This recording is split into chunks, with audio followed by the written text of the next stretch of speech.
an interview with the author Joe Haldeman. Joe Haldeman is a science fiction writer with over 20 books in print.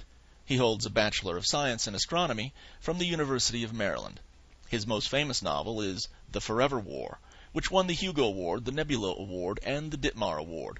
A complete list of his awards would actually take far too long, but it should be mentioned that in 1998 his novel Forever Peace won the Hugo, Nebula, and John W. Campbell Awards, the first such triple crown in 22 years. He is currently a professor of writing at MIT, and he has taught at Clarion, Clarion West, Kent State, and Princeton. Computers. Do you believe that in the future people will have computers wired into their bodies and into their brains? Well, some people do already, of course. As a matter of changing the human condition to include our little mechanical brethren. That may be way in the future. I'm not sure. See, I think it's going to be a gradual thing. See, first of all, think about people who, say, have strokes or brain disease of some kind, who have to use cybernetic devices just to function normally. That's the first step. And, well, at the same time, there would be people who are using cybernetic devices to augment their intellectual abilities. I think ultimately you're going to wind up with a thing where in some professions, some intellectual professions, you have to have it. Otherwise you can't compete. And it's not going to be a gradual thing. It's going to be one year they can't do it and the next year they can. And the year after that, you better do it or you're, you know. You think it'll sweep the world, the country like cell phones and stuff? Yeah. Yeah, cell phones are a good example. But I see it more as something that's happening to the professional elite rather than just, you know, well, who knows? The thing is, cell phones are just, it's like the internet suddenly happened. Nobody planned it. It's just a thing that the geeks were using to talk to each other. And then next year, everybody was using it. And I think that may be what's going to happen. And this may be an overall characteristic of human culture for the rest of our civilization. That these things will happen, and you just turn around and see that they have happened. It's not as if somebody plans them and puts them into motion. It's just suddenly they're there. It's kind of scary, kind of fun too. Let me ask you about nanotechnology. Yeah. What are your thoughts on the future of nanotechnology? Well, you know, it's really coming. I mean, what do you say about the future of it? It's right here, and they're doing marvelous stuff. I just I had a tour of a soldier nanotechnology lab as part of MIT a couple of weeks ago, and they're doing marvelous stuff about. They're even working with invisibility. Really? Well, not literally like the H.G. Wells' Invisible Man, but the idea that you can make a fabric that senses what's behind you and can change its own optical characteristics so it looks like what's behind it. Oh, like that fish. What's that fish? Pardon me? There's a fish on the bottom of the ocean or something. Yeah. That mimics whatever it's laying on. And rays. I've been skin diving and seen, I've gone right over a ray that was just lying there, and it was the same color as the sand. And then I've hovered over it for a while, and it finally flew off, annoyed with me. Oh, flounder, that's the name of it. It'll do patterns, even. Yeah. If it's laying on pebbles, it'll get a pebbly color pattern. Right. Yeah. So they're doing that with nanotechnology, then? Yeah. It's fascinating. And they're doing stuff like, they showed me a piece of a vest material that had stopped a 50 caliber bullet. And a 50 caliber bullet is a hell of a piece of work. I know because I was shot with one in Vietnam, and it was an extreme experience. But they had this piece of fabric that's like 1/8 of an inch thick that stopped this huge bullet. And it probably would have killed the person who was wearing the vest because the energy has to go someplace. This is part of MIT that has to work under rather severe restrictions because of the, MIT is a corporation, and it has laws of incorporation, and it can't do top secret research. Oh, really? Okay. It can't do certain areas of military research. It can't do weapons because it's against the charter. Okay. And so, oddly enough, like they have this place that's developing bulletproof vests, but they can't have a gun. So they have this sort of air gun that shoots things that aren't really bullets. Okay. So they can only do defensive things then? Yeah. Oh, I see. Okay. Are they doing a lot of nanotechnology at MIT? Yeah, in various departments. I mean, it's spread. MIT's a big place, and it's about the size of Rhode Island, I think. But yeah, I've seen stuff here and there. I'm just an interloper. You know, people show me where they work, and it's all very fascinating. My take on nanotechnology is that it's going to be kind of like chemistry, in the sense that it's everywhere. Yeah, it's exactly. not. You can't pigeonhole it in any one category or any one place. Yeah, that's precisely it. It's going to be so useful in so many different ways. I mean, we don't even have the faintest idea of the ways it's going to change our lives. Of course, I heard one time, I read it online, a chemist was bragging that, well, we've been working at the nanoscale for centuries. Yeah, right. That's true. Yeah, of course, I think it's a little different now. Yeah. Yeah. I saw a thing they were at this Soldier Nanotechnology lab. I mean, they got a little blue box with the tiniest tools where they can move things the size of, you know, large polymers around. While they're looking at it with an electron microscope, they can actually move it with things like little tweezers. Like, Jesus, you know, this is really science fiction stuff. Oh. Yeah, Mr. Feynman would be excited. Yeah. Yeah. I don't remember when he passed away if he had a chance to see any of this really coming into fruition. I wonder. Yeah. Let me ask you about cryonics. Are you familiar with it? Yeah. You have any faith in that? For me, it is an article of faith rather than a rational thing. I would be willing to do it. To me, though, it's like a burial procedure that is an indication of a belief in the future. I think that once I was frozen solid, I would be deader than dead, you know, just really, really dead. And maybe they could take the information that was still preserved within my body and rebuild something that might have some relationship to who I was when I was still alive. And that'd be cool. I'd do that. The reason I haven't done it is it's very expensive. And the small chance that I would be able to come back, I have to do a thing like statistical expectation is what we call it. If there's 1,000,000 to 1 chance, then it's hardly worth it.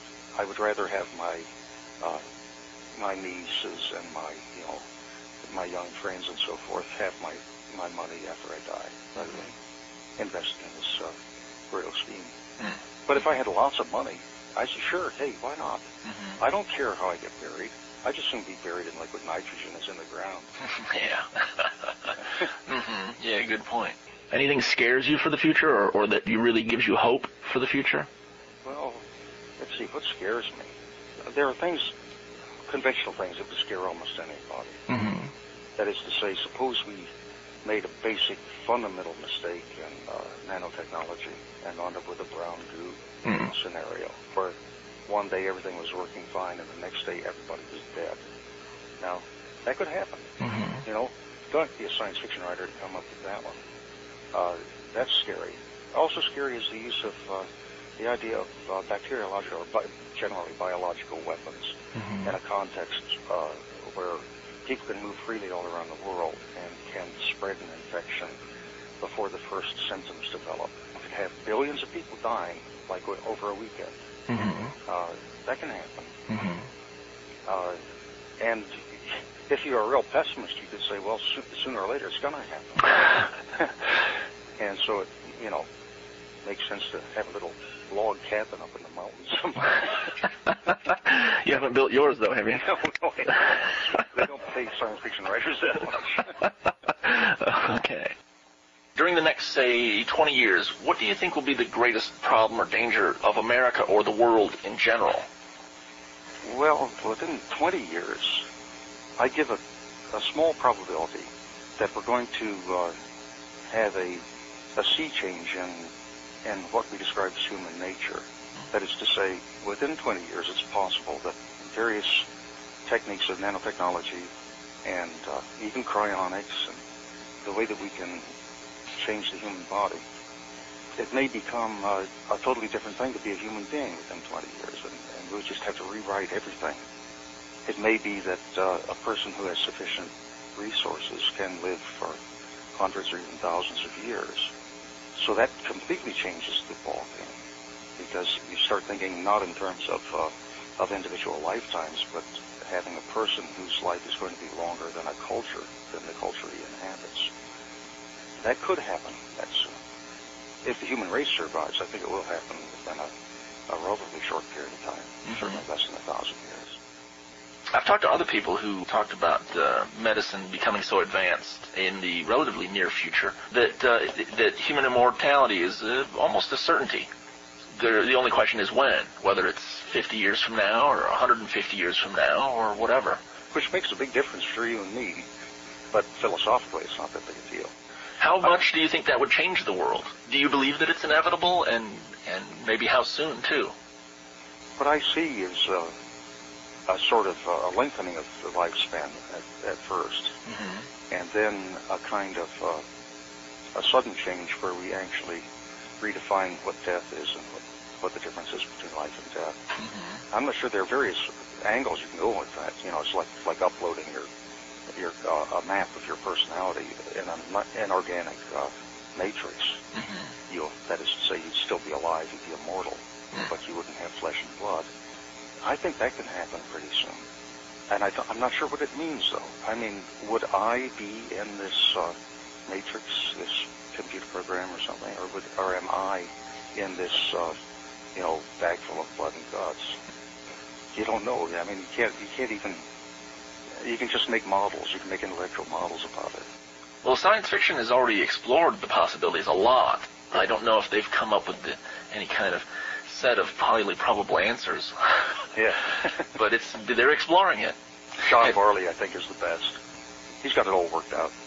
And Werner Vinge. Are you familiar with the extrasolar planets? Oh, yeah. I have students who discovered extrasolar planets. Oh, really? Oh, okay. That's got to be exciting. The question I usually ask people, in fact, I asked an astronomer recently for the show, how long do you think it'll be before we find another Earth? Well, do you know about the Long Baseline Interferometry Project? I've read a little bit about it, yeah.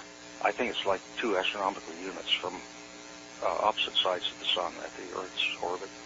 This is an older project, seems like. Yeah, it's basically using an extremely long baseline to get spectroscopic precision. That is to say, we want to find the spectrum of the water molecule and spectra that indicate things like methane and carbon dioxide in an atmosphere of a planet. And then we can start speculating about the possibility that the planet has either life or at least has an environment that could support life. But that's not that far away. You know, I'm thinking like 20 years. Faster than light travel. Do you have any expectation or any thoughts about when we might have it, or if we could even do it? Well, the only problem with that is you have to absolutely junk the laws of classical mechanics and special relativity. Once you find a way around that, and you can't say it's going to be next year or 1,000 years from now, because it requires a total demolishing and rebuilding of physical science. So it's not just something they're going to come up with, because once you have come up with that, you've got to go back and rebuild everything else. So basically it requires a rewrite of physics. Yeah.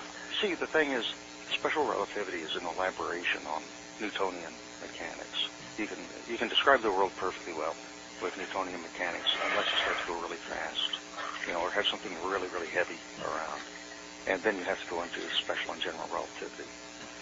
Just the notion of going faster than the speed of light kicks all that into the trash. And you've got to have something to replace it. It's not like just an elaboration of special relativity is going to allow you to go faster than the speed of light. It has to be something completely out of left field. And not to say it won't happen. They're doing the damnedest things. They've made light go down to something like 10 miles an hour for a little like 1 centimeter space and super cold. I don't know how they did it. To me, it sounded like black magic, but I guess it works. That may be the direction. If you can make light go really slow, then going faster than the speed of light in that milieu means, you're going at a fast walk. And maybe you can go from there and get into something that's useful for space travel. I'm not holding my breath on that one. Okay. Well, let me go into another subject, the search for extraterrestrial intelligence. Are you familiar with that? Do you have any thoughts in that area? Yeah. Where is everybody? Well, they may be all around us. Mm-hmm. Now, this is one of my favorite answers to the thing. They might be. You don't mean like environment. Men in Black or They something? could be trees out there. Oh, okay. They came from Procyon, and they're watching us and taking notes. There's no way to say. See, my idea, or not my big original idea, but an idea is that intelligence is only one aspect of a larger, a broader thing, a kind of set of tools for manipulating the environment and understanding it. And we look for intelligence, but we look for intelligence like ours. And there might be something that there's no more intelligence than green is red.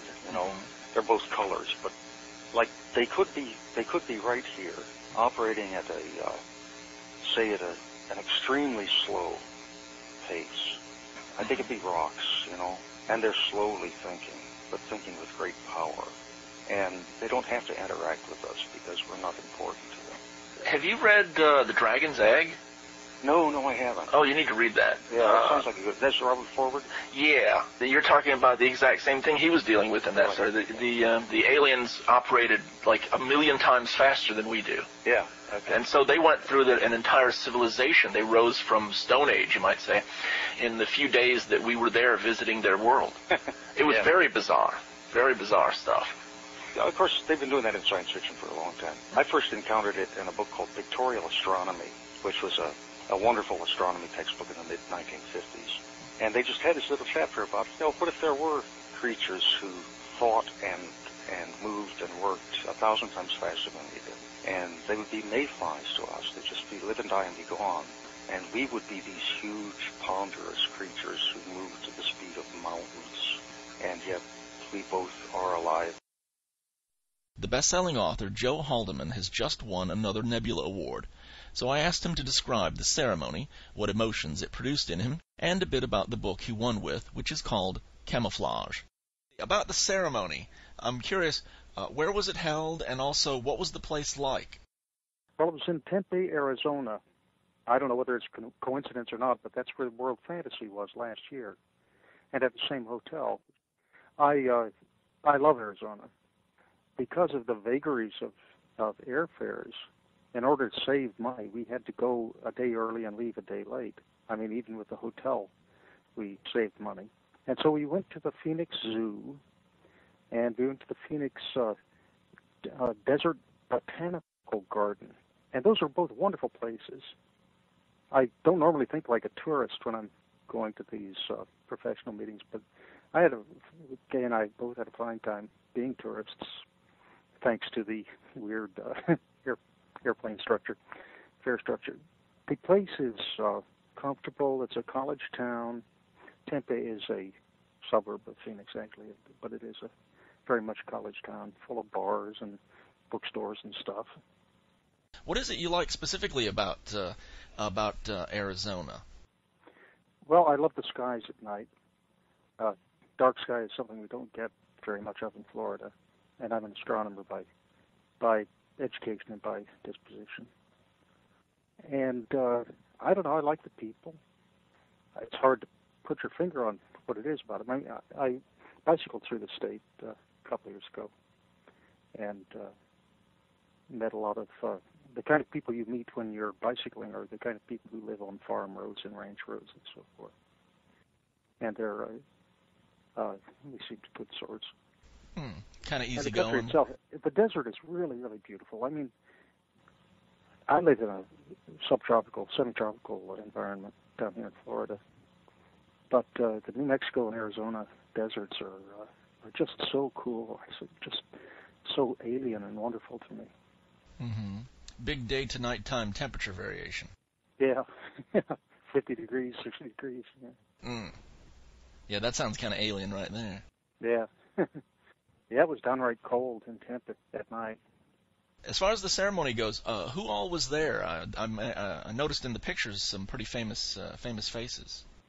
Well, you're sort of asking the wrong guy because a person who's nominated sort of drifts in and tries to stay under control there and be polite to everybody.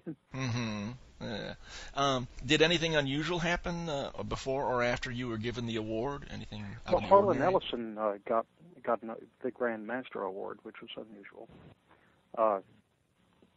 It's an oddity because he's sort of spent the past 30 or 40 years insisting that he's not a science fiction writer.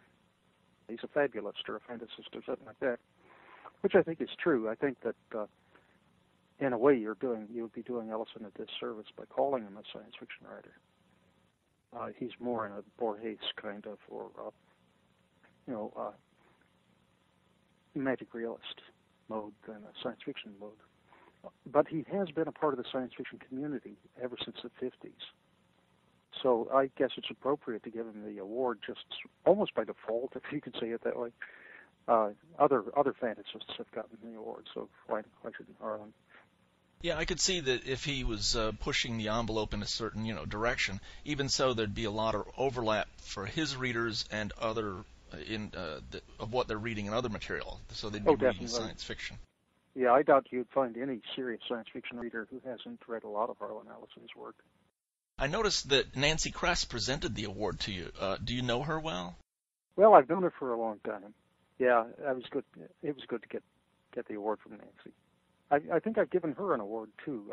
Really? A novelette sometime, I think in England years and years ago. This is a long way from being your first win of a Nebula award, but I've still got to ask, how did it feel receiving the award? It's a funny kind of feeling. It's very strong, but it's sort of it's almost like a feeling of relief, as in I'm still a player.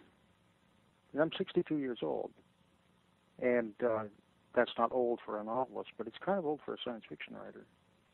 And it's nice to think that I can still get in there and mix it up with the youngsters. Yeah, make a big splash. Yeah. Yeah. Mm-hmm. Okay. On to the novel. The novel you won this award with is called Camouflage. Without giving too much of the story away, what can you tell us about it? Well, it's a funny thing because normally, if somebody asks you where a novel came from, and you just kind of go, "Oh well, I don't know. I'm just writing, blah blah blah," because a novel is usually about whatever's important to you when you sit down to write. But in this case, it was definitely from a magazine article. Because I was coming up on having to write the proposals for a couple of novels. I think it was a 2-book contract. Yeah, 3-book contract. One of them was a short story collection. And I was reading New Scientist, the British weekly magazine, and I came across this article where, not to be too technical about it, but some guys, I think in Spain, had done an analysis of the light coming from a globular cluster. A globular cluster is an association of stars that are just packed together like people on a Japanese subway system. They're just really right in there. And they were able, because of Einsteinian gravitational lensing, if I'm allowed to use that kind of language on the Okay, yeah. They estimated the number of planets that this thing had. And there's about 1 million planets just packed in there. And that was fascinating because, there's no reason to suspect one way or another without that data that there would be planets or not be planets. But what was interesting was the last part of the article said, of course, no life could exist on these planets because they're being tossed around and traded from star to star, and they're really hot one year and really cold the next year, and sometimes they'd be so hot that they couldn't keep oxygen and water vapor and carbon dioxide and so forth. But I thought, that's so backwards, because what it really means is that if life did evolve on one of these planets, it would be so tough that it could survive anywhere. And so I thought, well, what if one of these creatures came to Earth? One thing that it would be able to do would be change very quickly from one kind of creature to another. And so I just started writing this story about a creature who was sent from this globular cluster on a 1,000,000-year voyage into the Milky Way galaxy. And landed in the ocean and just followed its own instincts, which was to get to the top of the food chain and sort of observe and so forth. But it got separated from its brain. It still had the instinct to get to the top of the food chain. So it wound up being all these aquatic animals like a great white shark and a killer whale and so forth. But then it saw that humans were actually at the top of the overall food chain. And so it became a human. And it learned over the decades how to actually look like a human rather than how to act like a human rather than a brain-damaged creature. And in the course of actually becoming a human, it sort of learned about things like love and honor and logic and so forth. And it was fun to write this novel because it's essentially what does it mean to be a human being as opposed to just some other creature.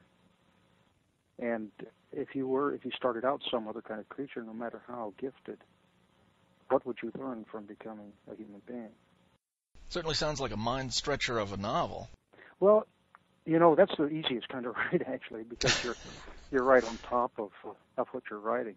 But it had previously won the James Tiptree Award for fantastic literature about gender roles, because in order to understand completely what it is to be human, the creature had to be a woman as well as a man.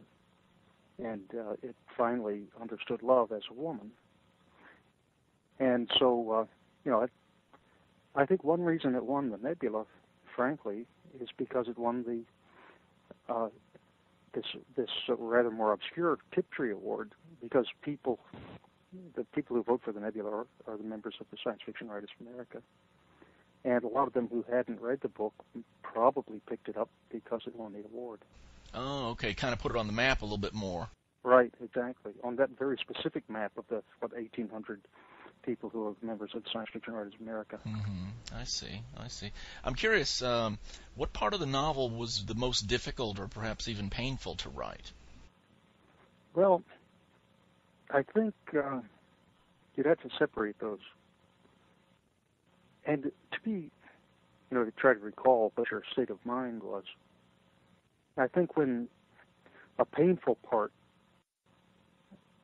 of a novel comes up, it's also perversely the most enjoyable part to write. Okay. Because you're really in there. This is what you write novels about. You don't write them just to satisfy the requirements of a plot or describe what a character is going through. Because novels are, in our tradition at least, kind of self-analysis. And like I wrote part of the novel takes place in the Bataan Death March, and a lot of the details there came from my experience in Vietnam. I was never a prisoner of war, but except in the metaphorical sense. I mean, I was a draftee, so I was a prisoner of war. But that was sort of painful in terms of recollection. But it was also very interesting to write. I wrote it in Venice, as a matter of fact. Going every morning, I found a coffee shop that opened at 5 in the morning. I go down there and write. Since this show's theme is the future, I'd like to ask you how the novel paints the future. Does the novel take place in the future or mostly in the past? Yeah, it's about 50 years in the future. Okay. Does it show the future as a good place to live or maybe as a place to avoid? By and large, it's a good place.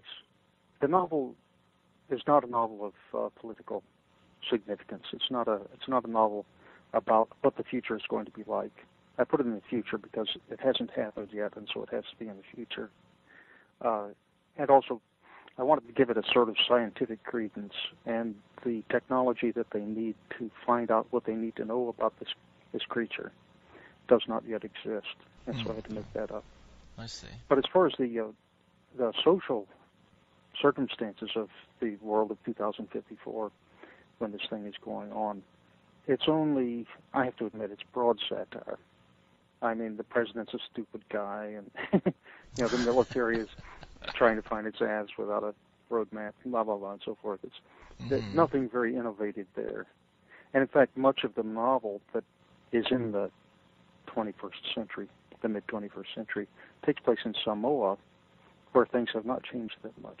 In fact, they haven't changed that much now, which may have been a way of simplifying my own job. I hadn't thought of it that way, but it could be. Well, if the central, my notion, the way you're describing it is, my notion is that if the central part of the story, the real meat of the story, is the character, the alien character, then you don't have to draw the reader's attention away from that by building a really wonderful, complicated future for them to be in. That's right. Yeah, that's true. I mean, I have done that in other novels, but it wasn't necessary here. I've noticed that when I write, I'm actually writing what I think of, I guess, subconsciously as the ultimate book that I wish I could find to read. Yeah. Do you do this? Yeah, I think that's always true at some level. Although, I've written purely commercial stuff that I had to write to make their rent back when I was younger. Mm-hmm. And it wasn't so then. I wrote books that I wouldn't read on a bet back then. But nowadays, that's the way it is. Just write what you most like to read. That was Joe Haldeman. His best-selling science fiction novels include Forever War, Forever Peace, and Old 20th. His website's address is a bit complicated to quote, but is easily found by typing his name into Google. If you do this, remember that his last name is spelled Haldeman. Or just use the link you will find on this show's website at thefutureendyou.com.